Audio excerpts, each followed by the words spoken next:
welcome you and welcome all of you हमारे channel में आप सभी का स्वागत है। और जितने भी ट्वेल्थ के आप लोग सभी स्टूडेंट्स हैं, हमारे स्टूडेंट्स या अन्य स्टूडेंट्स जो हैं जो जुड़े हुए हैं और जो वीडियो को देख रहे हैं, उन सबको most welcome, warm warm welcome है आप सभी का हमारे चैनल पे जुड़े। और मैं आप सबको एक बार थोड़ा सा ये बता दूं कि एक नंबर है 9006879926, ये नंबर है जिसको आप YouTube में सर्च करेंगे तो आ जाएगा और आप इसको सर्च करके चैनल को सब्सक्राइब कर सकते हैं। चलिए, तो आज जो हम सभी को पढ़ना है वो फ्लेमिंगो, जो आपका ट्वेल्थ क्लास में ये बुक है फ्लेमिंगो का, ठीक है। फ्लेमिंगो का जो बुक है ट्वेल्थ क्लास में, तो उसको हम लोग को जानना है और उसके बारे में हम सभी को पढ़ना है। यहाँ पे एक पोएम है जो कमला दास ने वर्णन किया हुआ है, एक पोएम जिसके राइटर हैं कमला दास। और कमला दास ने सबसे पहले जो हेडिंग आप लोग के बीच में यहाँ पे जो दिख रहा है आप सभी को, वो है माई मदर एट 66 में। तो माँ जब उसकी 66 वर्ष की हो जाती है, कवि का माँ जब 66 साल की हो जाती है तो वो किस प्रकार की एक्टिविटीज़ करने लगती है, किस प्रकार की हो जाती है। यहाँ पे ना रिलेशनशिप बताया है और अपना दुखांत एक तरह से शो किया हुआ, अपना पेन एज जो कवि को होता है, कवि को हो रहा है यहाँ पे कमला दास को जो हो रहा है अपनी माँ के साथ में, क्योंकि उसकी माँ के एज जो है वो 66 ईयर्स हो जाता है और 66 ईयर्स होने के बाद तक भी वो शो करता है, उसको इंडिकेट करता है। तो चलिए लेट ना करते हुए हम सभी को सबसे पहले इस राइटर के बारे में आप सबको मेंशन करवा दें। ये राइटर कमला दास जो है उन्होंने क्या क्या लिखा है आप सबों को, ठीक है। थोड़ा सा मैं आप कर लेता हूँ हल्का सा यहाँ तक जी। और बताना चाहेंगे कि कमला दास जो है वो एक फीमेल राइटर है, फीमेल राइटर है। और इन्होंने अपने लाइफ में बहुत सारे नॉवेल्स को, स्टोरीज को लिखा हुआ है। आइए इसकी कुछ बायोग्राफी जो दिया हुआ है आपके बुक्स में उसको हम बता दें। तो एट फर्स्ट में we have to know about Kamala Das. इसका जो डेट ऑफ बर्थ था वो 1934 यहाँ पे मेंशन किया हुआ है, राइट किया हुआ है। और इसका सही डेट ऑफ बर्थ जो था वो यही था 1934 ईस्वी। और कहाँ पे बॉर्न हुआ था, मालबार में ये पड़ता है और केरल में पड़ता है, जो आपका इंडिया में ही है। और एक ये कहा जा सकता है कि कमला दास जो है उसके बारे में अगर कहा जाए तो ये इंडियन राइटर हैं, है ना। सी इज रिकोनाइज्ड, मतलब ये जानी जाती है as one of India's foremost poet. India को आगे बढ़ाने में या अन्य क्षेत्रों में, लैंग्वेज के क्षेत्र में, लिटरेचर के क्षेत्र में इनको फॉरमोस्ट के रूप में जाना जाता है। अगर सभी राइटरों में से कहा जाए तो इसका भी नाम आता है, इसलिए फॉरमोस्ट यहाँ पे लिखा हुआ है, ठीक है। आगे चलते हैं। Her works are known for their originality, मतलब इसकी जो वर्क है, इन्होंने जो कार्य किया अपने जीवन में, जो इन्होंने नॉवेल्स लिखा, स्टोरीज लिखा, शॉर्ट स्टोरीज लिखा, पोएम्स लिखा, उसके बारे में अगर कहा जाए तो मौलिकता को दिखाता है, वर्सटिलिटी, है ना। इसको दिखाता है किसके बारे में, वर्सटिलिटी जो है इसका मतलब होता है बहुमुखी। तो बहुमुखी दिखाता है, हर क्षेत्र में दिखाता है। एंड द इन इंडिजिनस, है ना, इंडिजिनस मतलब दिखाता है, इंडिजिनस का मतलब यहाँ पे होगा स्वदेशी। क्या हो गया, स्वदेशी, स्वदेशी। तो इंडिजिनस मतलब हो गया स्वदेशी। तो स्वदेशी फ्लेवर आता है, सुगंध आता है, किसकी, स्वदेशी सुगंध आता है वहाँ की मिट्टी का, क्योंकि उन्होंने अपने लाइफ में अपने क्षेत्र का वर्णन किया और अपने जगहों जहाँ पे ये थे उस क्षेत्र का वर्णन किया। और इंडिया के थे तो इंडिया की कल्चर, वहाँ की सोसाइटी, यहाँ के बारे में इन्होंने मेंशन किया हुआ है अपने पोएम्स में। कमला दास हैज पब्लिश्ड मैनी नॉवेल्स, बहुत सारे नॉवेल्स को इन्होंने पब्लिश किया। कौन कौन सा, शॉर्ट स्टोरीज, और क्या लिखा, नॉवेल्स लिखा, शॉर्ट स्टोरीज लिखा, कहानियों को लिखा, इंग्लिश में, इन इंग्लिश एंड मलयालम में लिखा, दोनों भाषा में लिखा है, इंग्लिश में लिखा और किस में, मलयालम में लिखा। Under the name of Madhav भी कुटी, माधवीकुटी ये है नाम जिसके अंडर में इन्होंने मलयालम में लिखा था। और एक और बात बता दें कि some of her works in English include, इसके कुछ वर्क जो थे इंग्लिश में इंक्लूड किए हुए हैं।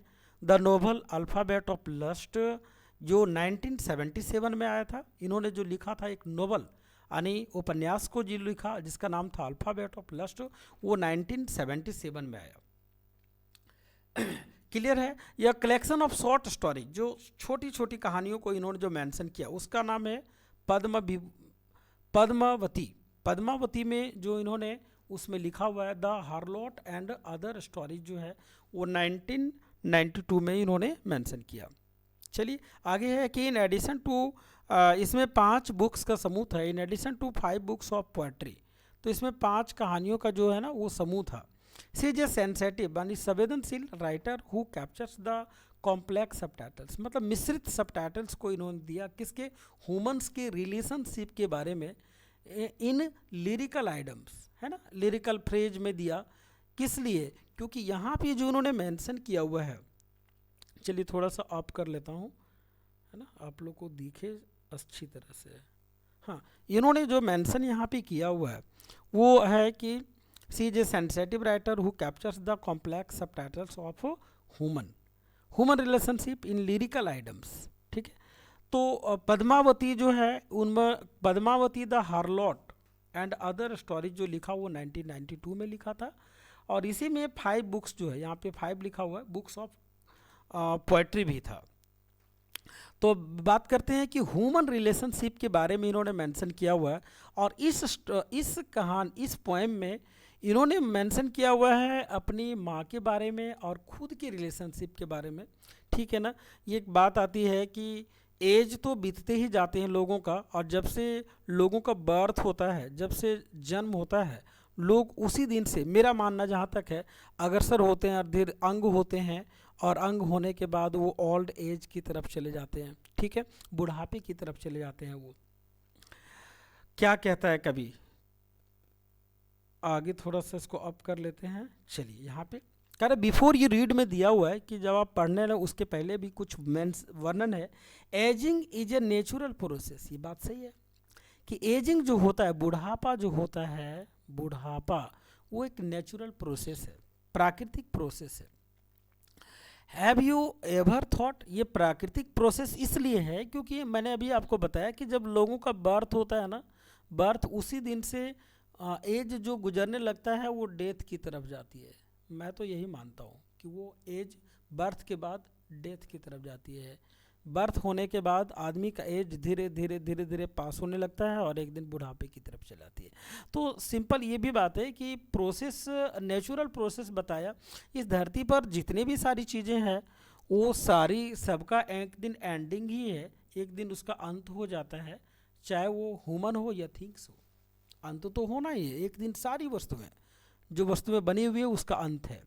Have you ever thought what our elderly parents expect for us, हम, क्या आपने कभी सोचा कि आपके जो पेरेंट्स हैं, आपके जो माता पिता हैं, वो आपसे क्या एक्सपेक्ट करते हैं, क्या आशा करते हैं।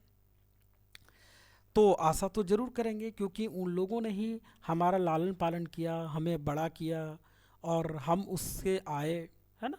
तो ये बात आती है कि हमारे पेरेंट्स जो हैं, पेरेंट्स अपने अंगवंश को, ये प्रकृति का नेचुरल थिंग्स है कि माता पिता अपने बच्चों को, अपने बच्चों को जो है चाइल्ड अवस्था में जब रहते हैं तो उसका लालन पालन करते हैं, और फिर यही बच्चा जब अंग हो जाता है तो ये अपने पेरेंट्स जो होते हैं बुढ़ापे एज में आते हैं तो उनका लालन पालन करना पड़ता है। ठीक है, चलिए पोएम की तरफ चलते हैं और देखते हैं यहाँ पे कवि क्या बताते हैं अपनी माँ के बारे में। ठीक है, हम एक बार देख लेते हैं कि आप लोग को दिखता है या नहीं दिखता है। तो नहीं दिख रहा है, इसलिए हम एक बार सेटिंग की तरफ जाएंगे, थोड़ा सा सेट में जाएंगे और आप लोग को दिखाने का प्रयास करेंगे। चलिए ज़रा सा यहाँ पे आ जाएं और थोड़ा सा इसको माइनस की तरफ कर लें। क्या आप दिखता है यहाँ पे? हाँ, अब तो दिखता है। थोड़ा सा मैं इधर कर लूँगा जब इधर की बारी आएगी। अभी थोड़ा सा सेटिंग में जाएंगे, 1 मिनट ज़रा ध्यान रखिएगा।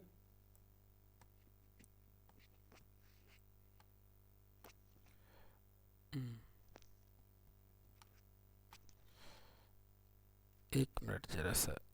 ओके,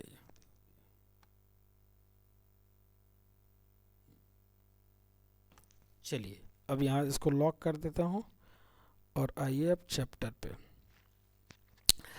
तो ड्राइविंग, एक बार की बात है, यहाँ पे जो कमला दास हैं, कमला दास अपनी माँ के साथ में कहीं जा रहे थे। अब कहाँ जा रहे थे, क्या हो रहा था, वो देखिए। देखिए ड्राइविंग शब्द का प्रयोग जो किया गया, ड्राइविंग यहाँ पे, तो ड्राइविंग शब्द का मतलब यहाँ पे है कि वो अ, मतलब ऐसे या कार में जा रहे होंगे या फोर व्हीलर जो गाड़ियाँ होती है उसी के लिए शब्द का हम लोग ड्राइविंग का प्रयोग करते हैं, ठीक है ना। तो ड्राइविंग प्रयोग जो हुआ वो कार के लिए हुआ है या किसी प्राइवेट गाड़ी जो होगी यानी फोर व्हीलर गाड़ी होगी। Driving from my parents home, मतलब अपने पेरेंट्स के होम से, माता पिता के होम से, होम टू कोचिन, कहाँ जा रहा था, कभी कोचिन जा रहे थे, कोचिन नाम का जगह जहाँ पे, वहाँ पे जा रहे थे। लास्ट फ्राइडे मॉर्निंग, कब, लास्ट फ्राइडे को, यानी लास्ट फ्राइडे के मॉर्निंग में, अंतिम इस बार यानी इसके पहले जो पड़ा होगा उस फ्राइडे के मॉर्निंग में जा रहा था कभी। उन्होंने क्या देखता है, क्या कर रहा है कि I saw my mother beside me, उन्होंने देखा अपनी माँ को उसके बगल में ही बैठी हुई थी। बिसाइड मी, जब ये ड्राइविंग कर रहे थे तो उसकी माँ, निश्चित है कि उसकी माँ उसी में थी, तो उसकी माँ थी I saw my mother beside me, मैंने अपनी माँ को देखा, और क्या देखा कि वो मेरी माँ जो है वो मेरे बगल में है। उसकी माँ जो है वो कहाँ पे थी, बगल में थी। चलिए यहाँ पे हो गया। अब क्या हुआ, कह रहा है कि डोज, तब जब माँ को उन्होंने देखा तो वो डॉजिंग कर रही थी, ऊँघाई ले रही थी, ऊँघना मतलब मुंह को फैलाना, तो ऐसे फैला रही थी जैसे कि क्या लिखा हुआ है कि ओपन माउथ, जब वो मुंह को खोल रही थी, ऊँघाई ले रही थी, मुंह को खोल रही थी। जब एज हो जाता है ना लोगों का, जब एज गुजर जाता है, यहाँ पे तो 66 ईयर्स का बात हुआ है, तो उस समय ऑटोमेटिक सी बात है कि लोग जम्हाई लेते हैं, अत्यधिक स्लीपिंग के मूड में आते हैं, ठीक है ना। हर फेस एसन लाइक दैट, तो उसका चेहरा जो था ना वो एक तरह से राख हो गया, क्या हो गया, राख के समान हो गया। तो राख किस प्रकार हो जाता है, जब आग से कोई लकड़ी जल जाता है, लकड़ी कोई जल जाता है और लकड़ी जलने के बाद फिर आप देखते होंगे कि जो कुछ अवशेष उसका बच जाता है उसको हम लोग राख कहते हैं।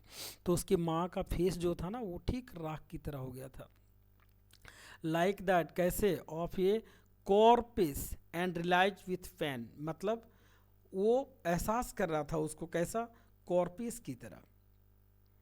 थोड़ा सा आप करते हैं, हाँ। तो कॉर्पिस का मतलब यहाँ पे दिया है कि लाश, ठीक है ना, इसका मतलब दिया हुआ है लाश, तो लाश की तरह उसको लग रहा था। एंड रिलाइज विथ पेन, क्यों, क्योंकि वो पेन से ना परेशान थी, दर्द, उसको रिलाइज, एहसास किया उन्होंने। कभी को भी लगा कि मेरी माँ जो फील कर रही है वो दर्द को फील कर रही है, महसूस कर रही है। That she was as old as she looked, but मतलब वो सी वाज एज ओल्ड, मतलब वो ऐसे बूढ़े हो चुकी थी जैसे कि as old as she looked, वो दिखती थी, but soon put that thought away, लेकिन लोग जैसे सोचते हैं, है ना, पुट दैट थॉट अवे, उसकी सोच को दूर रखा मैंने। मैं तो मुझे तो लगा, मैं तो जान गया, ठीक है। ये कभी बताते हैं कि कभी को तो पता चल गया कि उसकी माँ बूढ़ी हो चुकी है, वो सोच, इसलिए मैंने उसकी सोच को बाहर रखा, हटाया। एंड, और क्या किया, ट्रीज स्प्रिंटिंग, जब ये दोनों कार में जा रहे थे, एक मिनट थोड़ा सा और सेट कर लूँ मैं, चलिए यहाँ पे आता हूँ, थोड़ा सा लाइन पे रहिएगा जरा सा, चलिए ठीक है, ये लाइनें लिया मैंने। तो क्या हो रहा था, चलिए, तो ट्रीज, जो ट्रीज थे यानी पेड़े जो थे, ट्रीज स्प्रिंटिंग हो रहे थे, जब ये कार पे दोनों बैठे हुए थे तो ट्रीज जो थे, पेड़ जो, वो स्प्रिंटिंग हो रहे थे। स्प्रिंटिंग का मतलब यहाँ पे हो रहा है रनिंग। तो आप जब कभी कार पे बैठे रहते हैं तो आप भी निश्चित रूप से ये इस बात को देखते होंगे कि कार जो है सो आगे बढ़ते जाती है और पेड़ पौधे जितने हैं वो भी हम लोग को नज़र आता है कि ये भागता हुआ कितने स्पीड भाग रहा है, जितने स्पीड हमारी कार बैठती है चलती है उतना ही स्पीड ये भी फील होता है हम लोग को। द मेरी चिल्ड्रेन, उसी समय क्या हुआ, स्प्लिंग कर रहा था, बच्चे भी आउट ऑफ देयर होम्स, मतलब बच्चे खिलखिलाकर जब देखा, तो कार को देखते हुए ये जब लिखा गया होगा 1992 का, उस समय की बात है जब ये लिखा जा रहा होगा, 92 के आसपास में जब ये लिखा गया, तो उस समय क्या था कि उस समय लोग कारें को बहुत मुश्किल से लोग देख पाते थे, जान पाते थे उन चीज़ों को। तो बच्चे जो है ना वो देखने के लिए उत्सुक हुए, और द मेरी children spilling out of their homes, तो बच्चे जो खुश थे लेकिन वो बाहर आए, घरों के अपने अपने बाहर आए।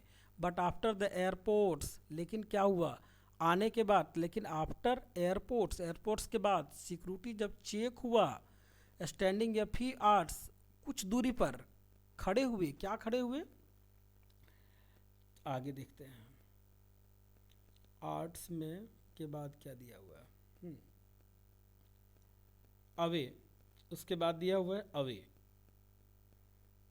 दिख रहा है, नहीं दिख रहा है, यहाँ दिखेगा, अवे दिया हुआ है। अब क्या दिखाई पड़ रहा है, यहाँ ठीक है, चलिए ये कंप्लीट, अवे, तो फी आर्ट्स अवे यानी कुछ दूरी पर। आई लुक्ड अगेन, मुझे फिर से इच्छा हुई अपनी माँ को देखने का। I looked again at her, मैंने, ये बात भी आती है कि माँ की ममता अगर कहा जाए तो बिल्कुल हम उसके हर कर्ज को चुकता नहीं कर पाते हैं, चाहे जितने भी कहा जाए। तो उसकी, उन्होंने फिर से रिमाइंड किया अपनी माँ को। I looked again at her, मैंने फिर से उसको देखा, और तब जब देखा तो क्या था कि वान था, वान, वान का मतलब यहाँ पे दिया है कि वो पीला पड़ गई थी, वो फीका थी, फीका हो गई थी, फीका, पीला पड़ गई थी। पेल मतलब होता है पीला, ठीक है ना, तो कैसा हो गई थी, वो फीका हो गई थी, वो पीला हो गई थी, उस टाइप का हो गई थी जैसे कि एज, या जैसे लेट विंटर्स मून, मतलब विंटर्स के सीजन में, अभी के ठंड के दिनों में, आप ये जाड़े के मौसम जब आता है उस समय आप धुंधले चांद को जो देखते हैं, उस टाइप का उन्होंने महसूस किया। एंड फेल्ट, और आभास किया, दैट ओल्ड, उस समय की ओल्ड एज को उन्होंने एहसास किया कि अब इस तरह मेरी माँ हो गई है।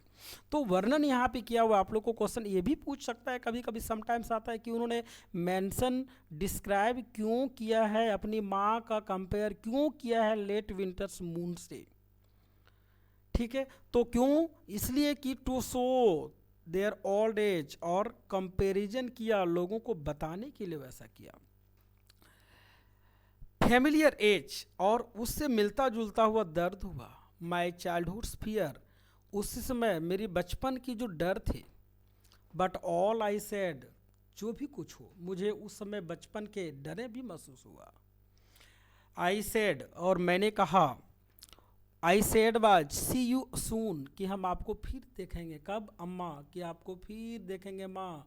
All I did was smile, और मुझे लगा कि ये मेरा अंतिम समय है अम्मा से मिलने का, इसलिए आई डिड, मैंने किया, क्या किया, स्माइल किया, मुस्कुराया, मुस्कुराया और मुस्कुराया अपनी माँ को देखकर। क्योंकि ये भी बात आती है कि रिलेशनशिप में, उसे तो, राइटर को तो पूरी तरह से पता है कि इसकी माँ जो है वो ओल्ड एज में पहुंच गई है, बुढ़ापे की तरफ पहुंच गई है, और जब बुढ़ापे के तरफ में पहुंच जाती है तो जाहिर सी बात है कि उन लोगों को खुश रखना, हैप्पी रखना हमारी एक्टिविटीज होता है, हमारा कर्तव्य होता है। So we must serve our parents, है ना, माँ हो या पिताजी हो, उन लोग की अवश्य हमें सर्व करनी चाहिए, सेवा करनी चाहिए। Because they have expect from us, है ना, उन लोग को हॉप होता है हमारे से, कुछ एक्सपेक्टेशन होते हैं, है ना, कुछ एक्सपेक्ट होता है हम लोगों से, अपने माता पिता का, ठीक है ना। तो कुछ क्वेश्चंस भी यहाँ पे दिया हुआ है, देख लीजिए थोड़ा सा, हम आप लोग को बता दें, कुछ हो सकता है इनमें से कुछ आए। तो इसमें से पहला क्वेश्चन जो है, कह रहा है कि what is the kind of pain, किस प्रकार का दर्द है, and H that the poet feels, किस प्रकार का फीलिंग करता है वो। तो फीलिंग यही करता है, दर्द उसको होता है जब उसकी माँ बचपना बुढ़ापे अवस्था में आ जाती है, तो वो जम्हाई लेती हुई महसूस होती है, उस प्रकार वो मेंशन करता है ना। उसके बाद है वायर द अंग ट्रीज डिस्क्राइब स्प्रिंटिंग, की जुआ जो पेड़ें आपने देखा अभी, आपको मिला अभी पोएम में, तो वो स्प्रिंटिंग करते हुए क्यों महसूस होते हैं। तो जब भी समबॉडी, कोई भी एनी बॉडी, अगर आप ड्राइविंग करते हैं, कार को और ड्राइव करते हुए कहीं जाते हैं, तो ये जाहिर सी बात होती है कि पेड़ पौधे जो हैं वो पीछे छूटते हुए नज़र आते हैं, दौड़ते हुए नज़र आते हैं। क्वेश्चन नंबर थर्ड में है कि why the poet brought in the image of मेरी चिल्ड्रेन। ठीक है ना, क्यों पोएट क्यों लाया? तो उस समय ना अपने आप को कभी याद करता है बचपन में होकर, और वो भी जानता है, वो भी मेंशन करता है इस बात को कि जब मैं बचपनावस्था में था तो मैं भी इसी तरह गाड़ियों के लिए खुश होता था और गाड़ियों को देखकर खुश होता था। तो बच्चे लोग स्प्लिंग आउट हुए अपने घरों से, उन लोगों को देखने के लिए आउट हुए थे। एक और जो क्वेश्चन नंबर 4 है जो मोस्ट इंपॉर्टेंट है, आप लोग को दिखेगा यहाँ पे क्वेश्चन नंबर 4। ठीक है, क्वेश्चन नंबर 4 थोड़ा सा डाउन कर दें। Why has the mother been compared, माँ जो है क्यों कंपेयर्ड की जाती है to the late winter's moon में? लेट विंटर्स मून मतलब वही कि ठंड के दिनों में जो धुंधले चांद आप लोग को दिखाई पड़ता है उसके लिए। तो जस्ट लाइक उसकी माँ जो है उसका एज भी उसी धुंधले चांद की तरह हो गया था, इसलिए। ठीक है, और अगला क्वेश्चन है यहाँ पे कि what do the parting words of the poet her smile signify. Smile जो होता है उसके लिए, ठीक है ना, सिग्निफाई करता है क्योंकि वो अंतिम मोमेंट था, अंतिम क्षण था उसकी माँ का दर्शन करने के लिए, इसलिए उसको याद आता है। ठीक है, thank you so much to watch my video. हमें आशा है कि आप अपने दोस्तों को भी बताएंगे उस वीडियो के बारे में, और उन्हें सब कुछ जानकारी देंगे, बताएंगे और कहेंगे, और चैनल को आशा करते हैं कि सब्सक्राइब करवाएंगे। थैंक यू सो मच, ये lot of thanks for it.